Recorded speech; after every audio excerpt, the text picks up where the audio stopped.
আসসালামু আলাইকুম। সি বন্ধুদের সবাইকে স্বাগত জানাচ্ছি। আমি রকিবুল হাসান। আজকে আমরা কথা বলবো সি প্রোগ্রামিংয়ের সম্পূর্ণ রোডম্যাপ নিয়ে। এই বেসিক কোর্সে আমরা একদম শূন্য থেকে শুরু করে কিভাবে দক্ষ হয়ে উঠবো সেটি দেখাবো। কেন সি দিয়ে শুরু করব? অনেকে জিজ্ঞাসা করেন কেন সি দিয়ে শুরু করব। আসলে সি হলো প্রায় সব প্রোগ্রামিং ল্যাঙ্গুয়েজের ভিত্তি। এখান থেকে মেমোরি, লজিক আর স্ট্রাকচারের ধারণা এত ক্লিয়ার হয় যে পরে সি প্লাস প্লাস, জাভা বা পাইথন শেখা অনেক সহজ হয়ে যায়। এই কোর্সে থাকছে 12টি মডিউল, একদম বিগিনার ফ্রেন্ডলি, সাথে থাকছে রিয়েল ওয়ার্ল্ড প্রজেক্ট প্র্যাকটিস। সম্পূর্ণ রোডম্যাপ, চলুন এক নজরে পুরো রোডম্যাপটি দেখে নিই।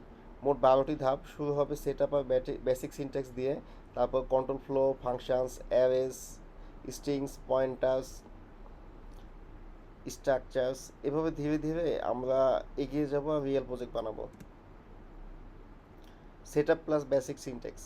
প্রথম ধাপে আমরা শিখব কম্পাইলার ইনস্টল করা, প্রথম হ্যালো ওয়ার্ল্ড প্রোগ্রাম লেখা, এরপর যাব বেসিক সিনট্যাক্সে, variable, data type, operator, printf, scanf এসব দিয়ে ফাউন্ডেশন তৈরি করব। Control flow plus functions.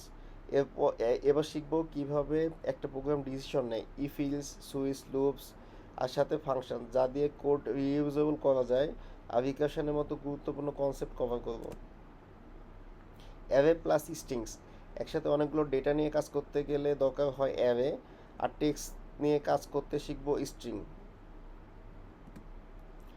Pointer plus structures. এই অংশটা একটু অ্যাডভান্স কিন্তু খুবই গুরুত্বপূর্ণ।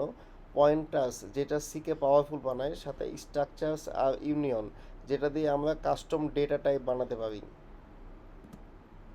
Memory, file plus pre processor.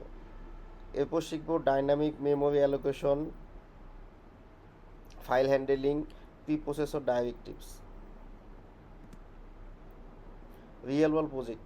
Theory শেখার পর আসল মজা হলো প্র্যাকটিসে। আমরা বানাবো একটি ক্যালকুলেটর, একটি স্টুডেন্ট ম্যানেজমেন্ট সিস্টেম, আরও কিছু প্যাটার্ন বা লজিক বিল্ডিং প্রোগ্রাম, যা আপনাকে আত্মবিশ্বাসী করে তুলবে। তো বন্ধুরা, এই ছিল আমাদের সি প্রোগ্রামিংয়ের সম্পূর্ণ রোডম্যাপ। প্রতিটি টপিক নিয়ে ডিটেল ভিডিও সামনে আসবে, তাই চ্যানেলটা সাবস্ক্রাইব করে রাখুন আর ফেসবুক পেজে ফলো করে দিয়ে রাখুন, যাতে কোনো আপডেট মিস না হয়ে যায়। দেখা হবে পরের ভিডিওগুলোতে। ধন্যবাদ সবাইকে।